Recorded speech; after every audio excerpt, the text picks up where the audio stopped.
Los veo menos un poco cansaditos, la hora es un poco difícil, pero vamos a despertar. Algunos tienen unas tarjetitas, ¿les han repartido? Sí, tienen unos papelitos que se les ha repartido, no los escondan. Bueno, soy José Luis Vargas Onofre, médico emergenciólogo, trabajo en la emergencia del Hospital Guillermo Almenara, y el día de hoy vamos a conversar sobre el tema tan apasionante que es shock. ¿Cómo abordamos el shock? Y vamos a dar un panorama claro de la actualidad en shock en este momento. Muy bien, los que van a recibir esa tarjetita, quiero que me respondan ¿qué es shock? Los afortunados van a escribir en ese papelito lo que es shock. Pues la palabra shock tiene varias connotaciones, ¿no es así? Esos perritos están en shock. Probablemente los van a llevar a la perrera. El señor está en shock. Probablemente le llegó la cuenta de la tarjeta de crédito. Y etcétera, etcétera. Excepciones de shock hay un montón. Entonces, yo les voy a pedir brevemente la respuesta más concisa y concreta a los que han recibido la tarjeta, para que me las alcancen, por favor. No es un examen, no vamos a calificar nada de eso. Solo es para tener un panorama de definiciones diversas que tiene el shock.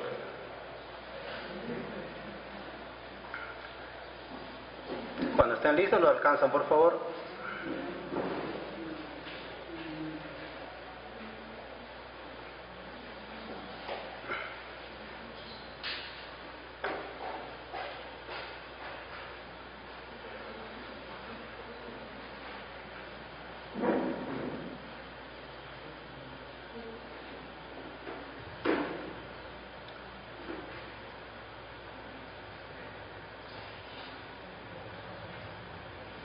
...30 segundos... No es que esté apurado, pero vamos a avanzar.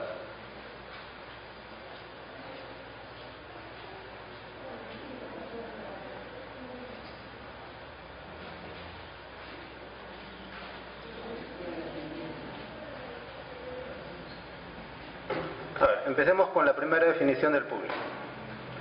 Dice: shock es una alteración o disfunción orgánica del medio interno.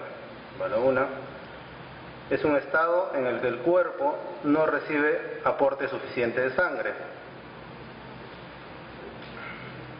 Es una caída de la presión arterial. Es una falla multiorgánica que no responde a fluidos y o fármacos inotrópicos. Y acá veo un afortunado que dice: estoy aburrido, que acabe rápido. Bueno, son sus opiniones, sigamos leyendo opiniones. Alteración del estado hemodinámico que incluye disminución del estado de conciencia y presión arterial, afectación de órganos distales. Estado de emergencia que necesita atención inmediata. Si el shock es una emergencia, es correcto. Descompensación hemodinámica que se presenta en el medio interno del organismo. Muy bien, todas las definiciones que hemos leído se asemejan mucho, pero no nos dicen claramente qué es shock. Pues el shock, como les mencionaba, no tiene nada que ver con eso, ni con esto tampoco. Si en un monitor nosotros recibimos a un paciente en un área de emergencias y encontramos esa presión arterial, eso no es shock. Por nada del mundo es shock, y lo vamos a demostrar paso a paso. A ver, definición. Dícese que es el desequilibrio entre la entrega y demanda de oxígeno, debido a una insuficiencia del aparato circulatorio. Algunas definiciones lo catalogaban así. Otra definición muy conocida y que se usa mucho en el área crítica dice: estado circulatorio insuficiente que lleva a una perfusión tisular inadecuada. Y solo una cartilla de las que me han entregado dice en 2 palabras: hipoperfusión tisular. Es la definición más cercana a shock que ha hecho el público, y al que ha hecho esta afirmación le doy mis aplausos, porque eso es shock, hipoperfusión tisular. Pero aún así, siendo esas palabras tan claras, tan, digamos, tan técnicas, ¿aún se entiende lo que es shock? Porque podemos repetir de paporreta o podemos repetir como las fórmulas algebraicas en el colegio y todo lo demás, pero hay que entenderlo. Así como por qué vuelan los aviones, por qué avanzan los motores, por qué los motores andan, por qué uno empieza a caminar, evolucionar, etcétera, etcétera. El shock también hay que entenderlo para clasificarlo, conocerlo y tratarlo. Y eso es lo que vamos a hacer ahora. Así que les pido su máxima atención. O sea, en otras palabras, esto no es shock. Empecemos. Adelante. Disculpe, la caída de la presión arterial no justamente lleva a esa perfusión No, eso es una parte nada más del shock. De todo es un elemento del shock nada más, pero no lo es. O sea, hipotensión nunca es shock. Ahora lo van a entender.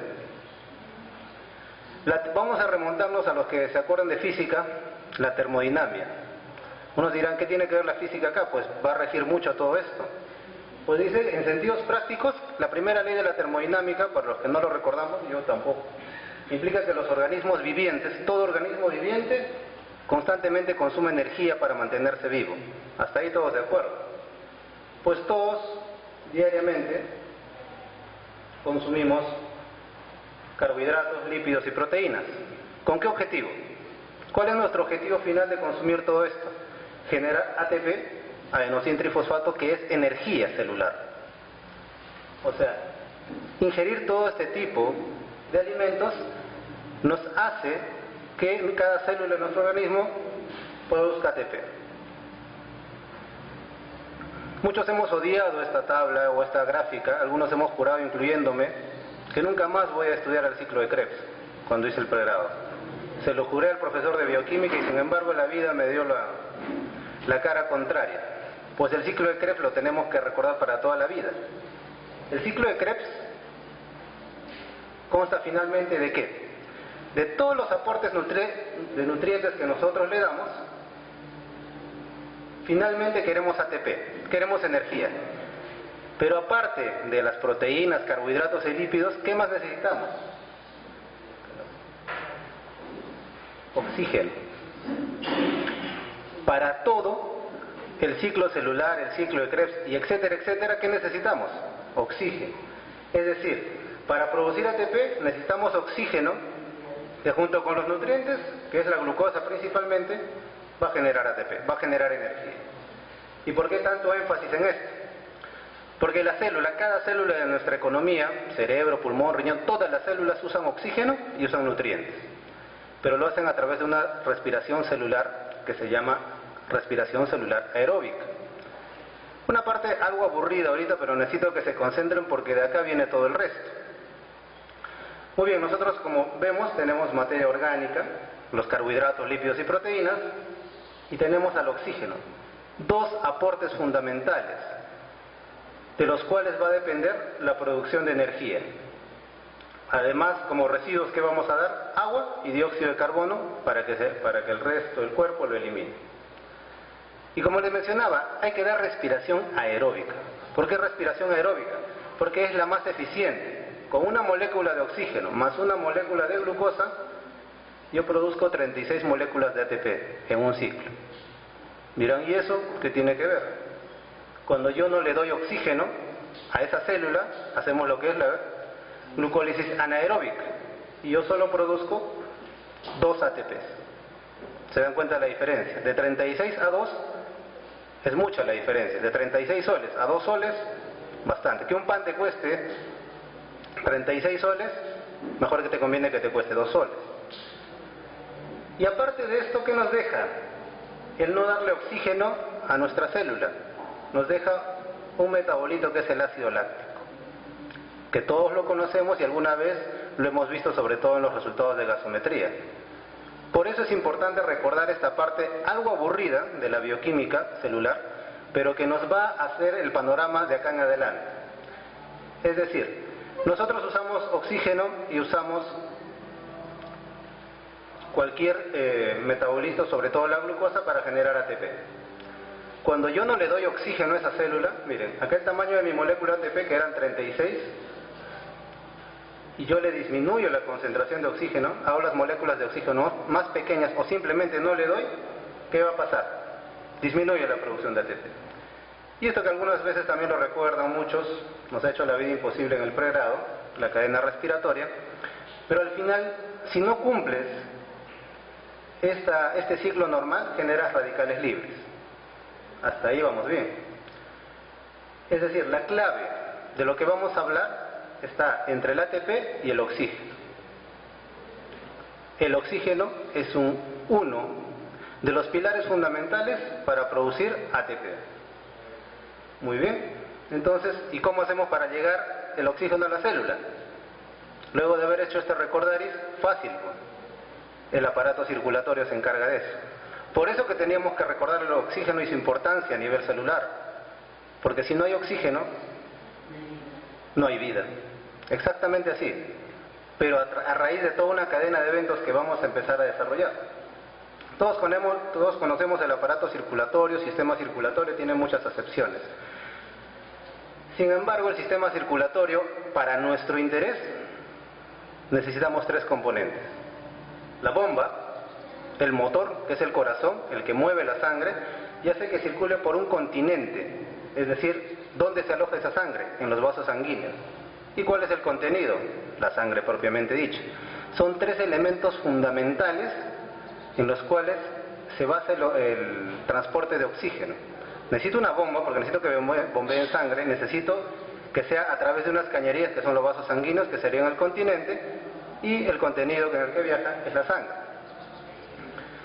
Si vamos al oxígeno todavía un poquito más, nosotros respiramos o ventilamos cuando hacemos la mecánica ventilatoria. ¿Qué hacemos?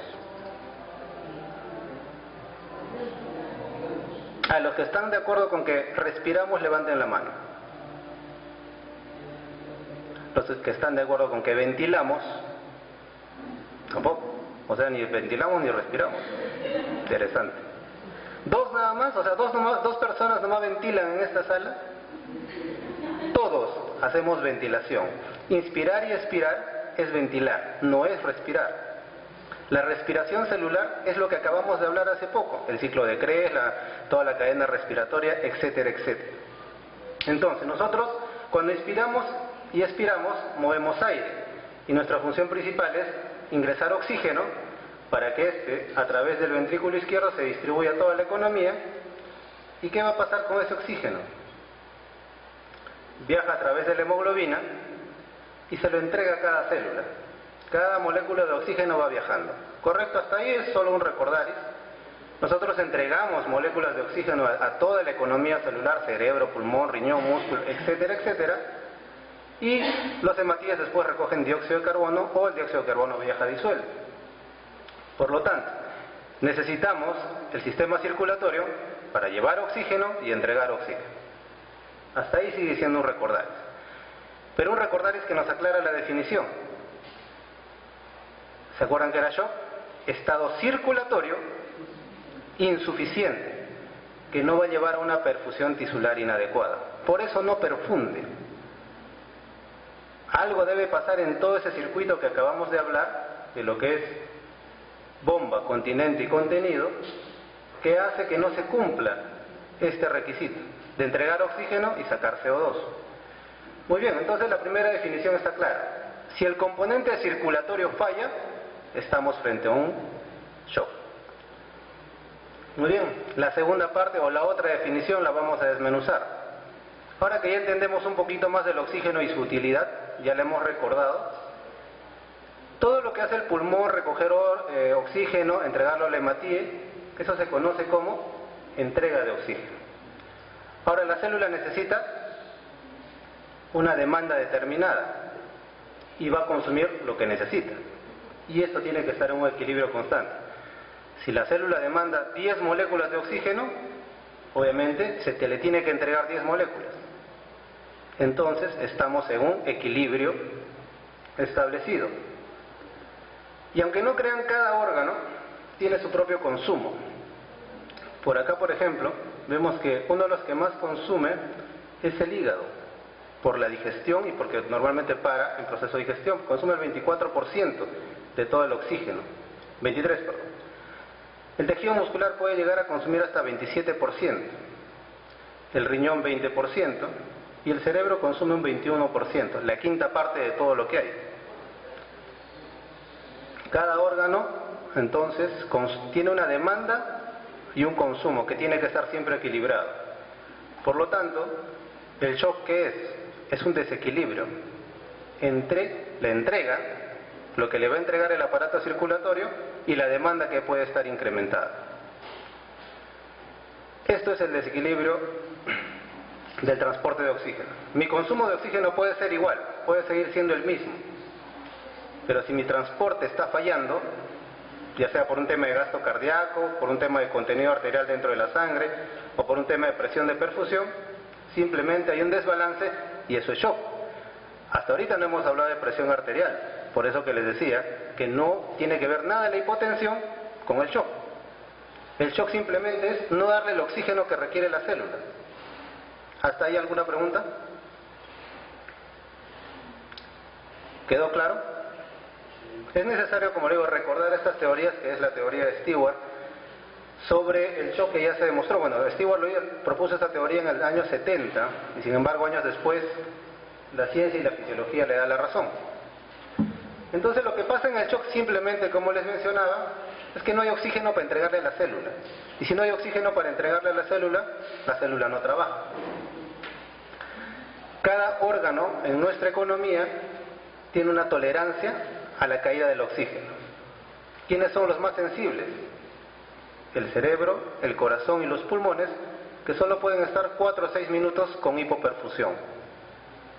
El riñón, el hígado y el sistema digestivo te toleran de 45 a 90 minutos de hipoperfusión. La piel, el músculo y el hueso te toleran 6 a 8 horas de hipoperfusión.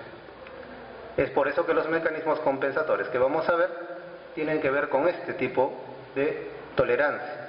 ¿Y por qué cuando empieza la disfunción? Porque varios pusieron falla o disfunción en las definiciones, tiene que ver con esto.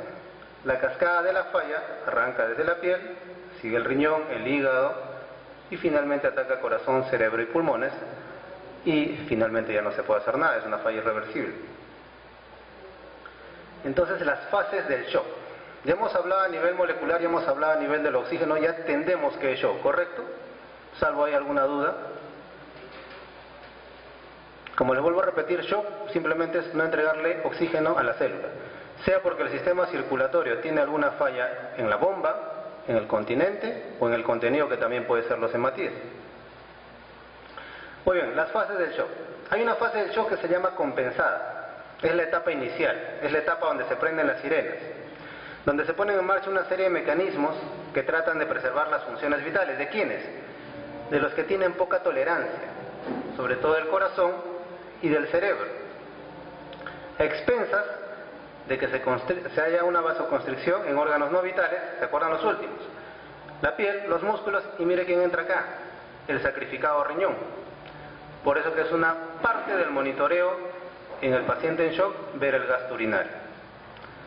Si nosotros detectamos un paciente en shock en esta etapa, esa es una etapa temprana, obviamente la posibilidad de que el paciente fallezca es mínima. Cuando ya el shock continúa por una causa determinada, viene la etapa de fase descompensada. ¿Qué quiere decir? Toda esta vasoconstricción, este sacrificio de la piel, de los músculos y el riñón, ya son sobrepasados y empieza a disminuir el flujo a órganos vitales, sobre todo corazón, sistema nervioso, hígado, riñones, que ya lo tiene desde el inicio. Y si no tratamos en esta etapa, ¿qué viene? La fase irreversible o shock irreversible. Porque como no consigo conseguir el shock, simplemente empiezan las fallas, porque empieza la muerte celular. Y acá está la gráfica de que por qué el shock no es hipotensión. Porque para que caiga la presión arterial tiene que pasar cierto periodo de tiempo, estando ya en shock.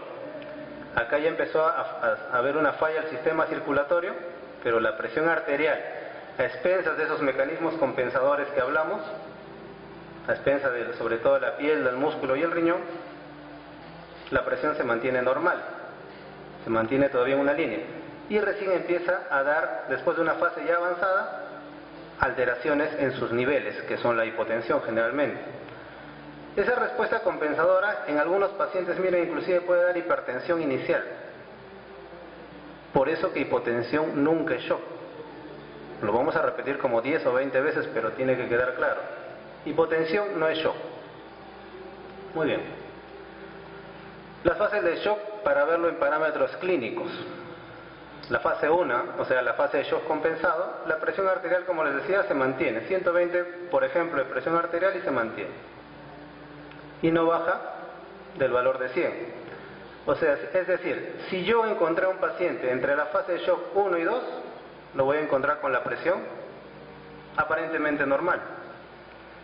La frecuencia cardíaca es un ítem que es el primero que empieza a detectar, es más sutil. Yo lo voy a encontrar al paciente probablemente con presión normal, pero lo voy a encontrar taquicárdico. Y eso va a ser un signo de alarma. Y miren cómo la presión arterial recién en el final del estadio 2, empieza a caer. En cambio, la frecuencia cardíaca, a inicios del estadio 2, ya está elevada, ya está taquicárdico el paciente.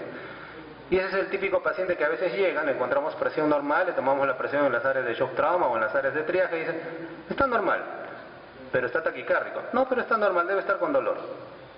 Si no lo sabemos detectar o no analizamos en qué fase del shock o no lo pensamos, simplemente el paciente va a seguir su curso y va a entrar en la tercera y última fase del shock irreversible, donde ya no hay nada que hacer, donde muy poco se puede hacer por el paciente.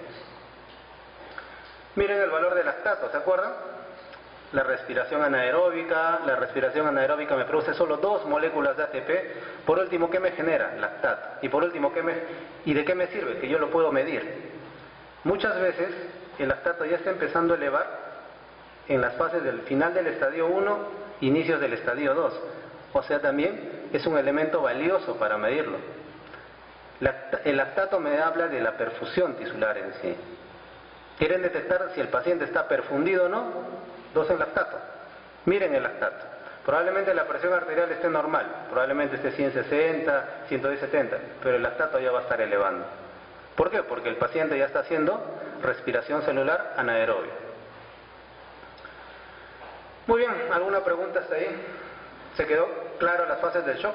Entonces, la concepción de shock que había antes es prácticamente por la última fase. Así es. O sea, antes realmente los pacientes los tratábamos como shock acá. Nunca acá. Nunca en estadios 1 y 2. ¿Por qué? Porque para empezar no teníamos estos marcadores, como el lactato que ahora es tan común. Lo tenemos en cualquier máquina de gases arteriales. Otra parte, no se sospechaba como tal, no se conocía, como le digo, esta teoría que yo les he presentado, que han visto que algunas láminas son antiguas, he traído las láminas originales de esa teoría que se hizo en los años 70. Que este científico alucinaba con estadios del shock, pero nadie le hacía caso. Tiempo después, los estudios demostraron que sí, pues la cadena respiratoria es parte fundamental del anclaje de la vida, y no presentarla o no tenerla simplemente es muerte celular. Muerte celular es ya las fases 2 y 3 del shock. Porque recuerden que en la fase 1 yo puedo recuperar toda la función, actúo, trato y recupero. Pero en la fase 2 y en la fase 3 sobre todo, no tengo nada que hacer. Y por eso que el shock antiguamente tenía tan alta mortalidad. ¿Alguna otra pregunta? Alan. Aparte del shock, ¿qué otras condiciones afectan el asma? Bueno, ahí es más bien, es diferente valorar sobre todo el tipo de paciente. Si es un paciente normal, como todos nosotros los que estamos acá, y eleva lactato, definitivamente hay hipoperfusión. Pero ¿qué pacientes tienen ya niveles de lactato altos? Los pacientes cirróticos, porque el lactato se depura en el hígado. Entonces, todo paciente que tenga alguna alteración a nivel hepático, simplemente va a tener ya por sí valores de lactato altos. Si ustedes son un cirrótico con presión normal, sin signos de shock, le dosan lactato, va a estar por encima de 2. Es lo habitual. ¿Exceso de ejercicios podría estar bien? Ahí va ¿por qué le hicieron caso a nuestro amigo Stewart? Porque ahora los deportistas trabajan en base a esto. A los deportistas se les miden consumo y les miden entrega de oxígeno. Ahora les ponen unas maquinitas, no sé si han visto en la espalda, les ponen como unos sensores, les ponen chaleco y durante el partido cuando se quitan la camiseta van a ver, tienen como un chip atrás. Esa maquinita muchas veces mide cuánto han consumido oxígeno. Porque pónganse a pensar, si el deportista empieza a correr, el atleta, cualquier tipo de deportista, empieza a trabajar más músculo, ¿qué va a necesitar? más oxígeno para hacer una respiración celular, porque al deportista ni que le conviene tener respiración anaerobia, ni que le conviene elevar la lactato. Al contrario, al deportista le conviene, la eficiencia de la medicina del deporte es que ellos consuman menos oxígeno. Cuando uno corre, si nos echamos a una carrerita de acá Real Plaza, la mayoría de nosotros que no somos deportistas de élite, vamos a llegar taquicárdicos, algunos con la lengua afuera, otros gateando y otros no lleguen. Es la verdad. ¿Cierto? Pero estos deportistas, la intención es de que ni siquiera se agiten, ni siquiera eleven frecuencia cardíaca. ¿Por qué? Porque les empiezan a trabajar el consumo de oxígeno a través de diferentes tipos de ejercicio, dietas, etcétera, etcétera. Por eso que esto es un boom en medicina del deporte, entrega de oxígeno y consumo de oxígeno. Como les vuelvo a repetir, todos los deportistas, como por ejemplo Usain Bolt, trabajan mucho en esto, en consumir la mínima cantidad de oxígeno para ser más eficiente, para correr más rápido. Y ahora es medible. Existen máquinas, existen dispositivos que nos permiten medir cuánto consumimos de oxígeno por un ejercicio, por la dieta, y etcétera, etcétera. Es una ciencia que se llama la calorimetría, que obviamente es más y se usa, digamos, en hospitales, en área crítica, en UCI. Podemos medir lo que es consumo de oxígeno, demanda de oxígeno, tenemos monitores para ello, pero que en emergencia no lo vamos a medir, lo tenemos que alucinar y lo tenemos que deducir. Simplemente nosotros somos los primeros que recibimos al paciente en shock. Somos los que, una vez que esté el paciente en nuestra sala, tenemos que sospecharlo, porque aquel que no sospecha shock, con todo lo que hemos hablado, simplemente el paciente se le va a morir.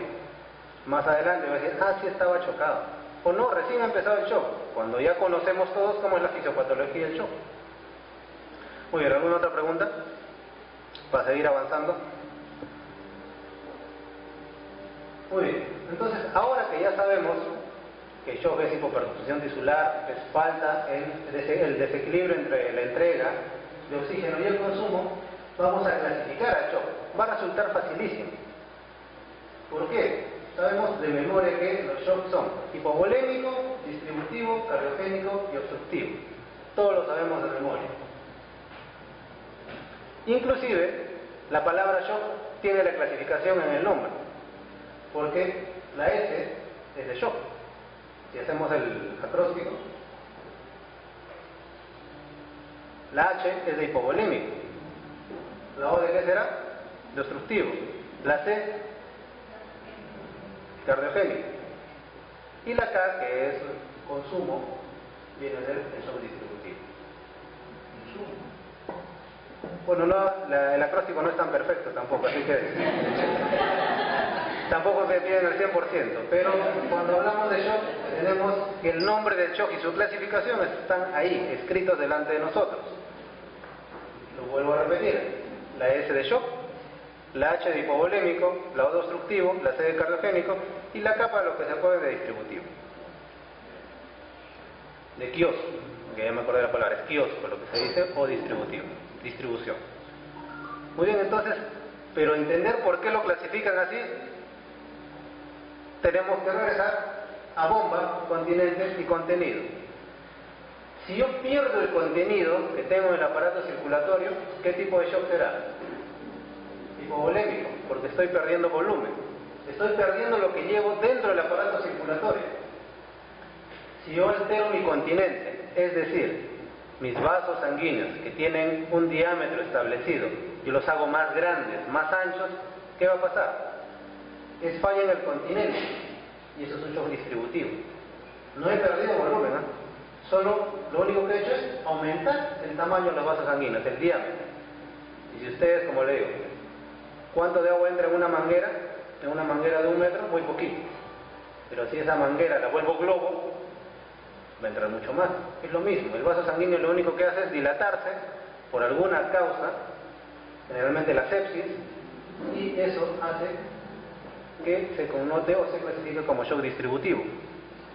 Y la bomba, facilito. ¿Qué tipo de shock? Cardiogénico. Pero además, si alguien me obstruye mi bomba, un factor exógeno, también me altera y eso se llama shock obstructivo. Les vuelvo a repetir. Nosotros en el aparato circulatorio, recuerdan, bomba, continente y contenido. Contenido es la sangre, continente son los vasos sanguíneos y la bomba es el corazón. Si yo pierdo el contenido, o sea, mi volumen intravascular por hemorragia, diarrea, deshidratación, vómitos, etcétera, etcétera, ¿qué tipo de shock voy a hacer? Un shock por pérdida, y eso se llama shock hipovolémico.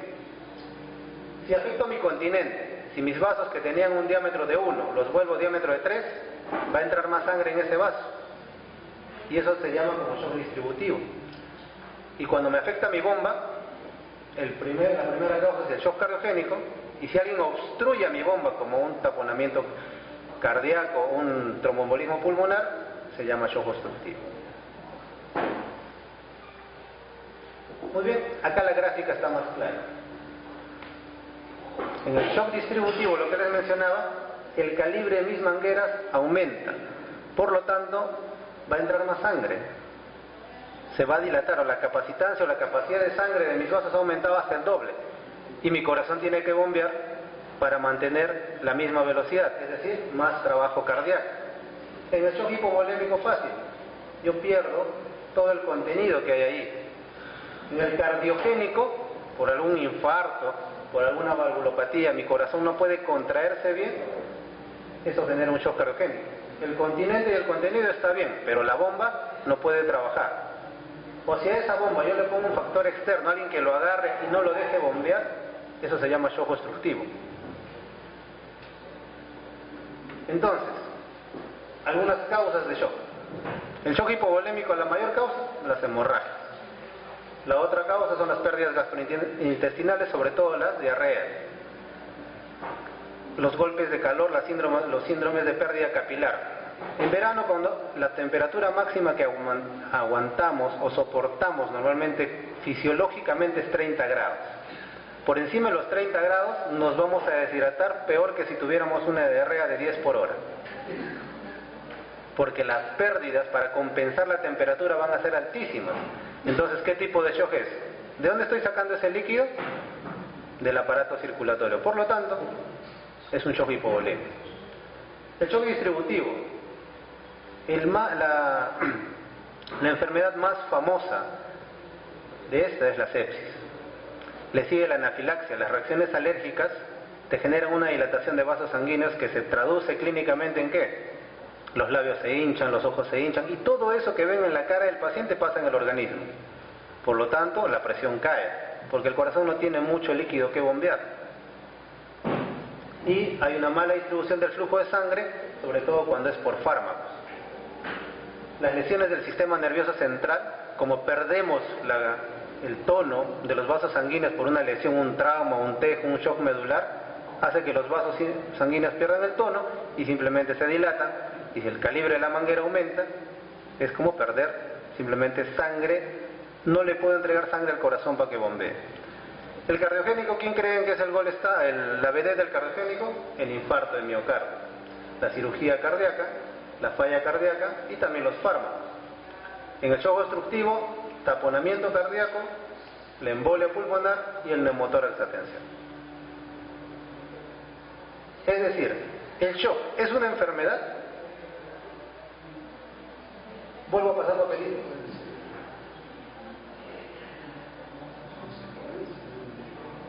A ver, analicemos. ¿El shock será una enfermedad? O sea, el shock es como la colecistitis, el shock es como el infarto al miocardio, como la gastritis, como la pancreatitis. El shock es la consecuencia de una enfermedad. El shock es la consecuencia o de un infarto, de una anafilaxia, de una sepsis. Y hay algunos que consideran que el shock es un síntoma, nada más.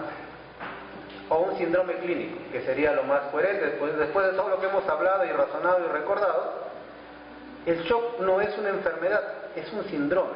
¿Por qué? Porque está causado por una serie de posibles enfermedades, dependiendo cómo lo voy a clasificar. Entonces, si yo pienso que, con decirle, ese paciente está en shock, ya resolví el tema o el problema del paciente, estoy equivocado. Porque en el shock, así como hemos ido hablando, hay que ir paso a paso. Empezar a sospecharlo, a mirarlo, a clasificarlo.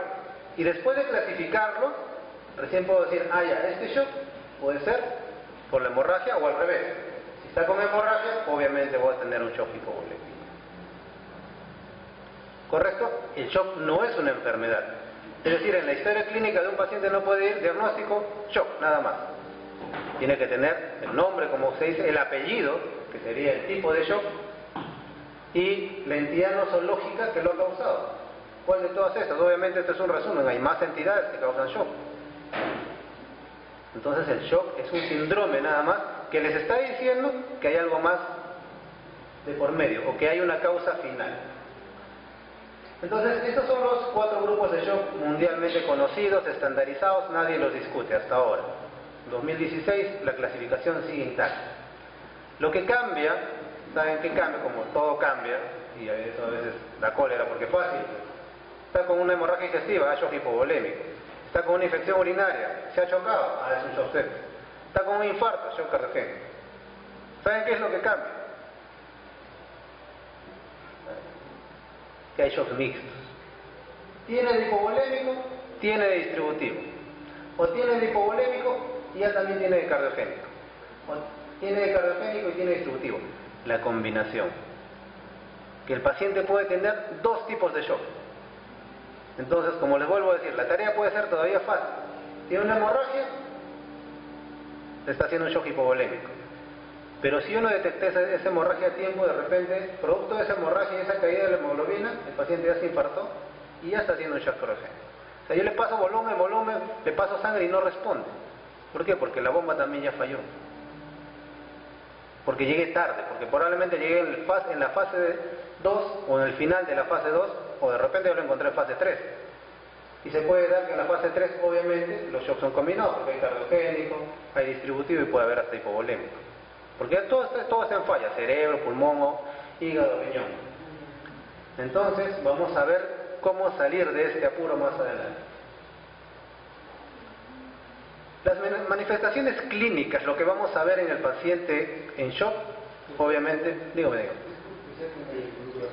llamado shock neurogénico. ¿A qué se refiere? A ver, el shock neurogénico tiene que ver con lo que es el control del calibre del vaso sanguíneo que hace el sistema neurológico. Todo el sistema neurológico controla el calibre de los vasos sanguíneos. Así es. Simplemente como hago una lesión neurológica, pierde el control y el vaso se relaja. Y eso entra dentro de lo que es el shock distributivo. Por un T.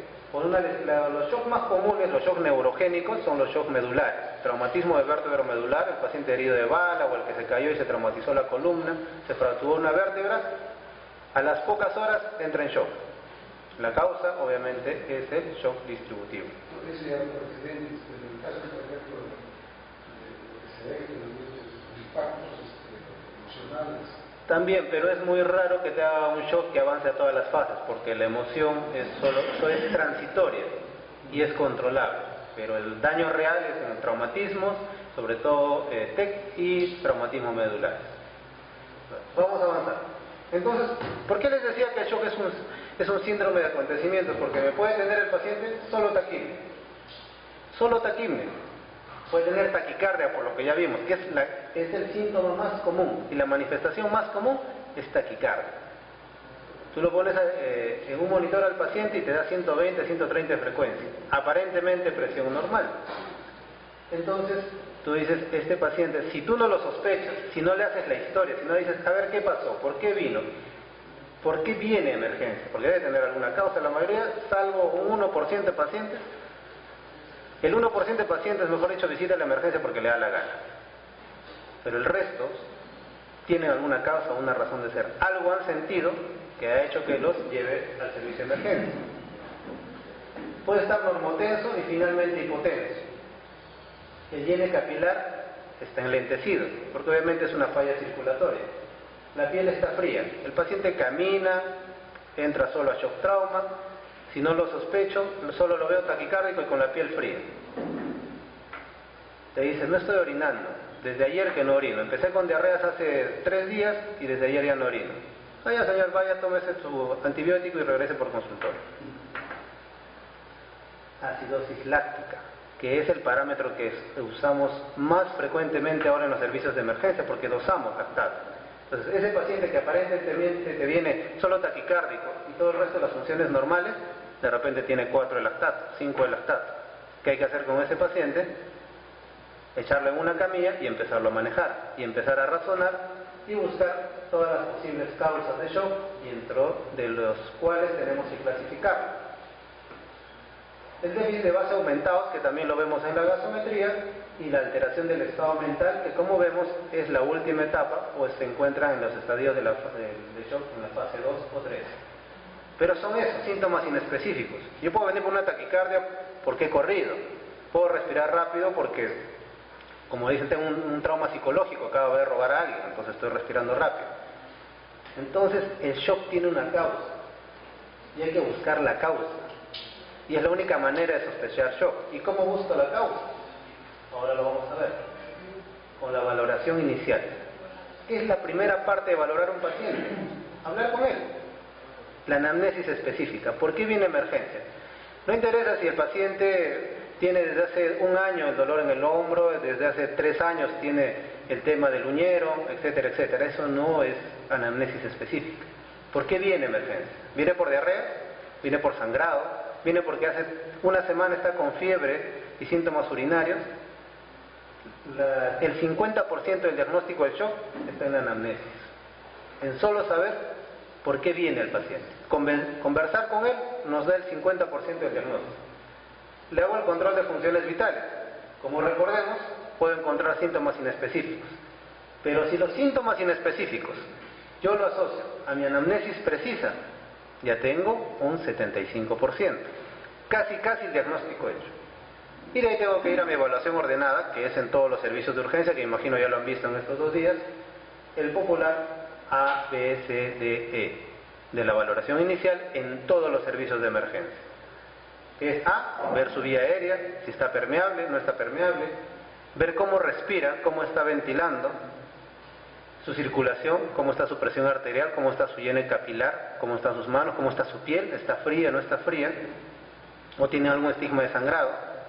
La parte D es el déficit neurológico, de repente está focalizando, o está desorientado, o tiene alguna alteración neurológica. Y 3 es, como quinto, es exponerlo. ¿Y para qué lo expondré al paciente? Porque han visto, normalmente entra shock trauma y lo primero que se hace es calatearlo al paciente, por así decirlo, ¿cierto? Lo suben a una camilla y eso van a ver en todos los shock trauma de todos los hospitales. Muy pocos no lo calatean. La mayoría de shock trauma, cuando el paciente ya tiene alguno de esos síntomas o ya se sospechó de shock, fuera todo. En mi valoración, ¿para qué me importa saber, o para qué me es trascendente exponerlo, mirar todo? A ver, los que están durmiendo sobre todo. O me acerco a ellos. ¿Qué voy a mirar? ¿Cuál es el sentido de exponerlo, de desvestirlo al paciente?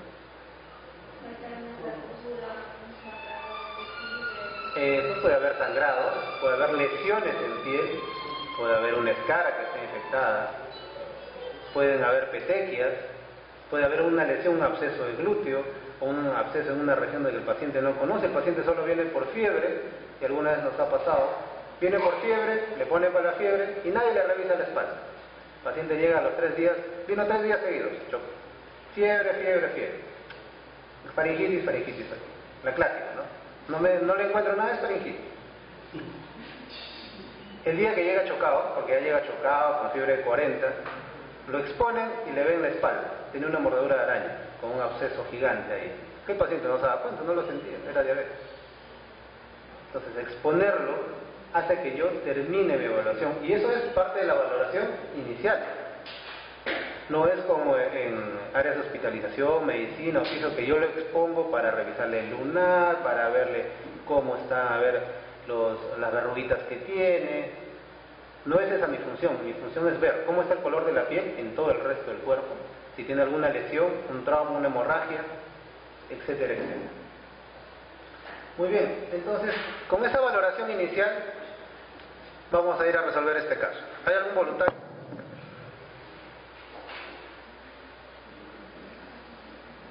¿Voluntario? ¿Ahí? ¿Lo señalo con el puntero? Ya tengo mi voluntario, mejor que solito se exprese. Voy a hacerlo así, el que más preguntas ha hecho. Así es, salió ganador, señor. Muy bien, vamos a resolver este caso. Con lo que hemos hablado, y todos atentos, porque puedo seguir preguntando al de la derecha, a la izquierda, cuento hacia atrás, hacia adelante. Varón, 37 años. Ha sufrido un accidente automovilístico de alta energía, un choque de alta energía, accidente de tránsito. Presenta una lesión en la arteria femoral derecha, pero viene con dificultad respiratoria y yo le voy a hacer la evaluación inicial. Hasta acá mi anamnesis corta, concisa. ¿Correcto? Mi evaluación inicial dice lo siguiente: la vía aérea está permeable, viene con un collarín cervical.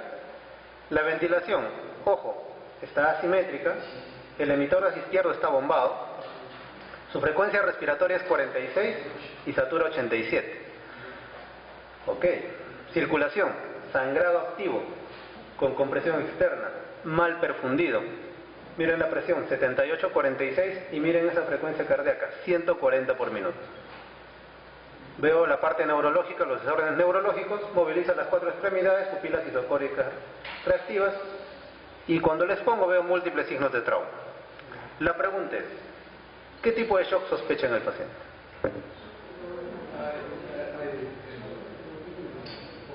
Si quieren lo dicen a coro, shock hipovolémico, ¿no es cierto? Pero no lo siento muy convencidos, no sé por qué. Oh. Ha perdido sangre, viene con compresión externa. ¿Alguien quiere desafiar ese diagnóstico? ¿O agregar un diagnóstico adicional? Acaba de llegar. Como para pensar en un distributivo, no tengo TEC. Mire, está en clavo 15, moviliza 4 extremidades, las moviliza, o sea, no hay trauma medular. Como que distributivo se va desapareciendo. Se sigue manteniendo en el hipovolémico, ¿correcto? Sí, pero también es la falta de oxigenación. Correcto. ¿Qué hay ahí? A ver, ¿quién dijo? Dígalo más fuerte. ¿Qué shock? Distributivo no. Eso. Obstructivo, ¿por qué? Porque no respira bien, no ventila bien, y miren, el hemitórax está bombado. Probablemente el diagnóstico también sea un neumotórax, ¿correcto? Entonces, ¿el neumotórax qué tipo de shock produce? ¿Qué tipo de shock? Para los que se están durmiendo sobre todo, ¿qué tipo de shock? Díganlo en coro, despierten también. Obstructivo, ¿correcto? Es decir, fácil. ¿Qué tipo de shock es? Hipovolémico, porque hay pérdida del contenido y alguien me obstruye la bomba. Es un tipo de shock mixto, ¿se acuerdan? Es un hipovolémico más un obstructivo. No ha sido tan difícil, deducirlo, ¿sí o no? Analizas con lo que ya sabes, miras, te plantas bien y dices shock obstructivo. Pero ese es en un caso de trauma. ¿Cuál es el tipo de shock más frecuente que tenemos en las salas de emergencia? Y ahí lo obstructivo prácticamente es por el oxígeno suficiente. El shock en sí es por los dos. Porque alguien le obstruye a la bomba a que bombee, pero aparte estoy perdiendo sangre. Por eso es neumotórax. El diagnóstico es neumotórax. Y un shock es un shock obstructivo, shock hipovolémico, politraumatizado, hemorragia activa, debe tener anemia, y podemos sacarle 10 diagnósticos. Pero yo les hago una pregunta, y lo que hemos armado tan fácil ahorita lo vamos a desarmar también. De eso se trata. Es que para que despierten también. A ver, veamos. ¿Cuál es el tipo de shock más frecuente? Ya, levanten la mano, aparte de que se estiran. Llevamos 40 minutos. Ya, hipovolémico, ya.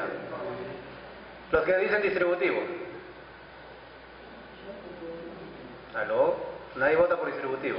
El shock cardiogénico. ¿Quiénes votan como shock más frecuente en la población? 1. ¿Ya? Sigue ganando el hipovolémico. ¿Y el shock obstructivo? ¿Tiene algún fanático? ¿Algún Pepe causa? Nada. Ya. Muy bien. ¿Saben cuál es el shock más frecuente? Prepárense. Es el shock indiferenciado. El shock que no sabes qué es. ¿Y saben por qué? Todo tiene una razón de ser. Claro, se han matado 40 minutos explicando para que me diga que el shock más frecuente es el indiferenciado. ¿Qué tipo de emergencias tenemos en el Perú? ¿Cuáles son nuestra mayor población que visita las emergencias de adultos? El adulto mayor. Todos los adultos mayores son nuestra mayor población en las emergencias. Si ustedes van a todo lo que es, por ejemplo, de salud, además parece una emergencia geriátrica. El MINSA también le sigue los pasos. Hospitales como FA, Fuerzas Armadas, también hacen su parte. Entonces, ¿y por qué digo que es un shock indiferenciado? Porque tenemos factores de riesgo. Generalmente los ancianos, algunos son obesos o han tenido obesidad, son diabéticos, son hipertensos, tienen una polifarmacia única, toman Betabloc, nunca te va a hacer taquicardia. ¿Cómo vas a sospecharlo? Son pacientes oncológicos, nunca te van a responder como el paciente que acabamos de ver. Entonces, por ese motivo, y para disminuir el margen de error en el servicio de emergencia, vamos a cambiar o vamos a agregar enfoques nuevos a nuestra valoración inicial.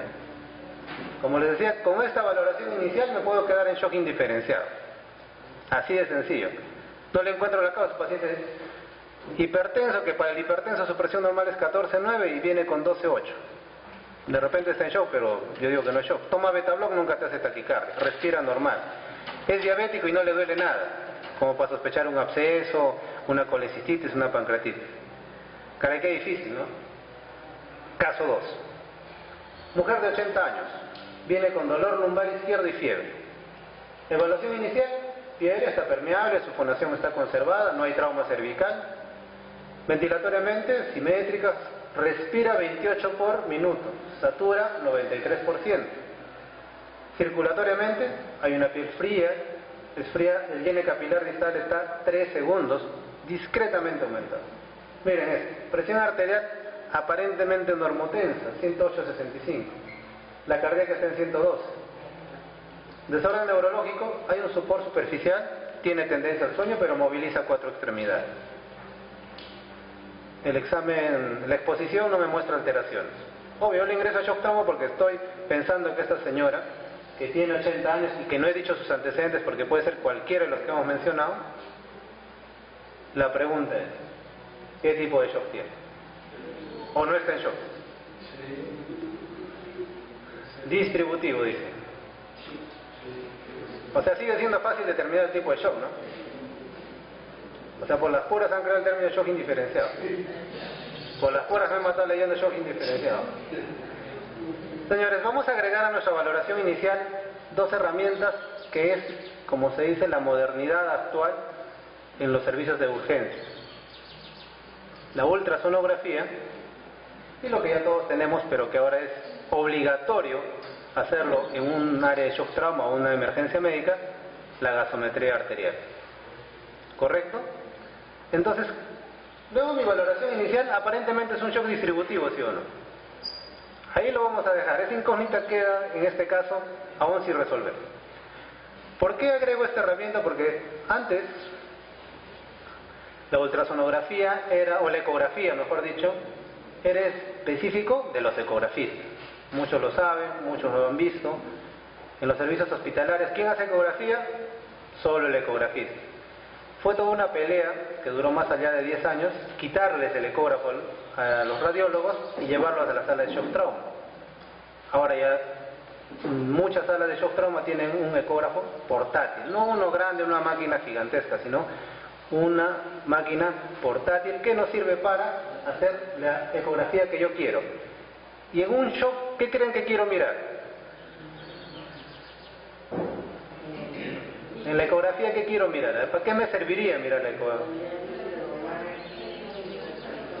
Recordemos lo que hemos hablado, ¿eh? Por eso les he puesto la figura. ¿Ya? ¿Y qué es el corazón?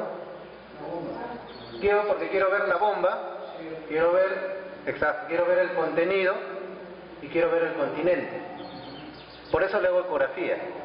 Y por eso que es un boom ahora la ecografía y hay un montón de sitios donde capacitarse en ecografía de emergencia.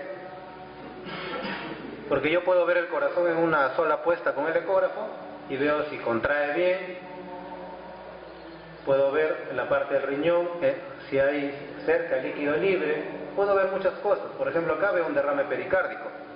Si es un derrame pericárdico en un paciente sin síntomas, pero con signos de shock, obviamente estamos frente a un shock de tipo obstructivo. Puedo ver semejante derrame pericárdico solo con plantarle el ecógrafo. Entonces, puedo ver la vena cava, que sería ver el continente, el continente. Esa es la vena cava. Veo cuán gruesa está. Si está muy gruesa hay mucho líquido, si está delgada hay poco líquido en el cuerpo. Y para eso existen muchos protocolos para evaluar. Y ese es otro tema de capacitación y es un curso que demora como 3-4 días.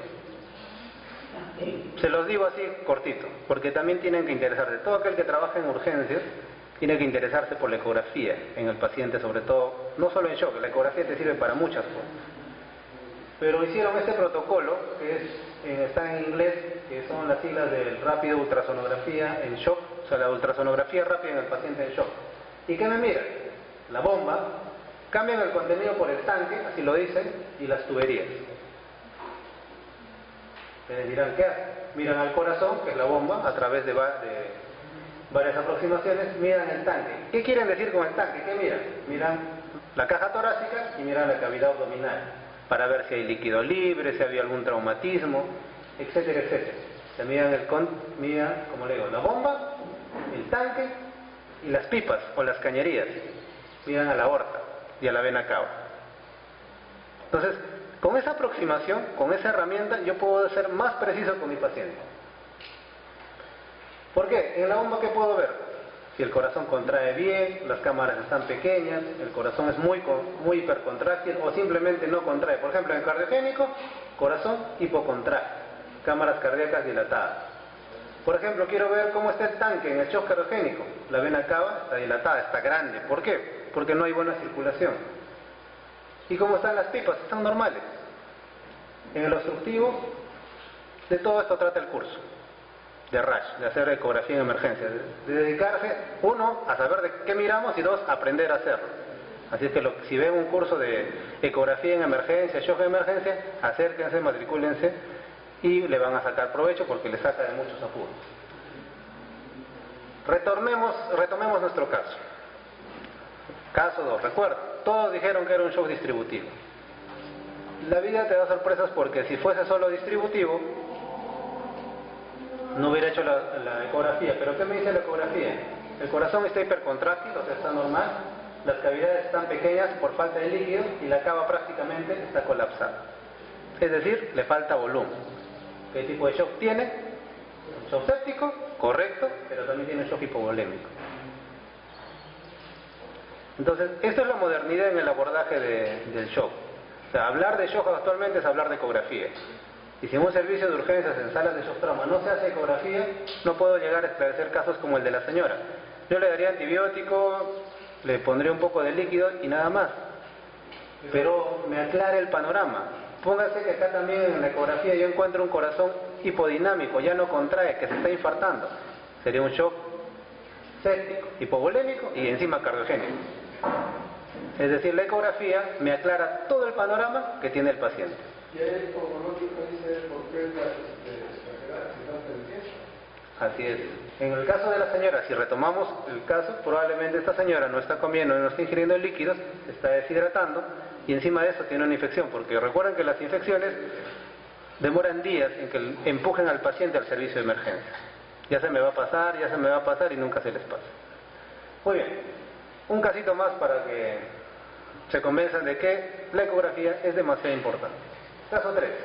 A ver, el señor, ¿quién dijo yo? ¿Nadie?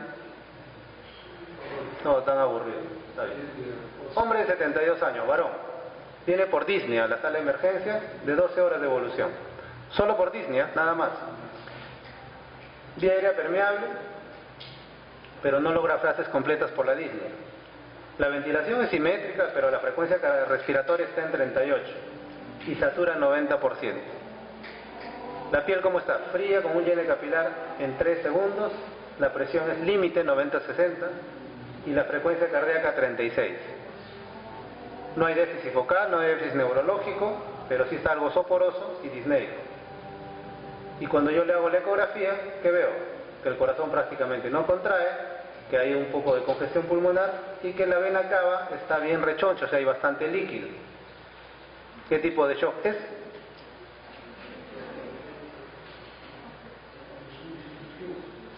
Vuelvo a repetir, viene solo por disnea, no hay historia de fiebre, no hay historia de tos, de diarreas, de pérdida, solo 12 horas de evolución. Lo más llamativo en la evaluación, una frecuencia cardíaca en 36. Y cuando yo le hago la ecografía, porque puedo creer que esto es por medicamentos, el corazón prácticamente no contrae. ¿Qué tipo de shock es? Cardiogénico. Es un shock cardiogénico, confirmado. Entonces, acá con el paciente no le voy a pasar líquidos, no le voy a pasar volumen, nada de eso. Depende de frente, vasopresores, inotrópicos y todo lo que responde al manejo de shock cardiogénico. Muy bien. ¿Alguna pregunta?